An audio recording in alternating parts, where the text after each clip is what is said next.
How to install Loklok on Google TV. Want to stream movies and shows on your Google TV with Loklok? Here's the easiest way to install it. So first, go ahead and check the Google Play Store. On the Google Play Store, go ahead and use the search bar and search for Loklok.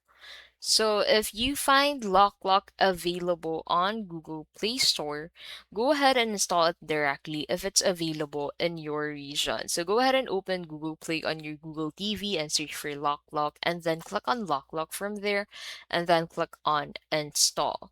So if Loklok does not appear in your Play Store, you'll need to sideload the APK, download it from the official Loklok website. So as you can see in here, on loklok.com, you'd be able to find this TV app option. So click on this and you'd be able to learn how you can download it using the downloader app if you cannot download it from the Google Play Store.